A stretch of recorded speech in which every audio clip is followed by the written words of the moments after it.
Right, Kristen, tonight survivors walked jurors through the moments that they realized that there was an active shooter in their place of worship on that day back in 2018. Tonight we also heard from Maggie Feinstein with the 1027 Healing Project. She said that in the past 2 days they have seen an increase in people calling her office and coming in for support.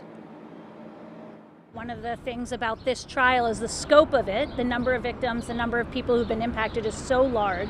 This sketch showing Robert Bowers listening in court today as survivors relived the shooting. His own defense team acknowledging that Bowers is responsible for the crime. A custodian of Tree of Life Synagogue at the time, Augie Siriano, recalled getting to the synagogue early that morning to share tea and bagels with his friends Cecil and David Rosenthal, not knowing that would be their last moments together before Cecil and David were killed. Martin Gaynor of the Dor Hadash congregation testified he heard the gunfire seemingly coming from the floor below. He quickly ran from the synagogue, stopped someone nearby, and borrowed their phone to call 911.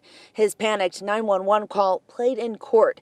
He said, quote, "I think there's a shooter at Tree of Life Synagogue."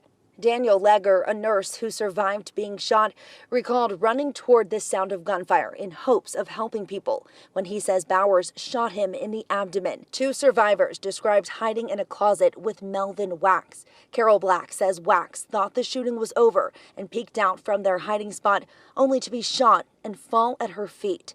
81-year-old Barry Werber was hiding with them.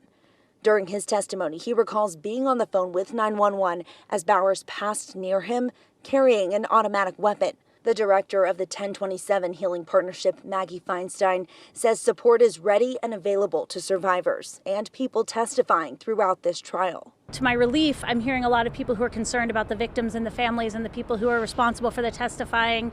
And I want people to know that they do have support. They have each other. They also have a lot of professional support. They have really wonderful families.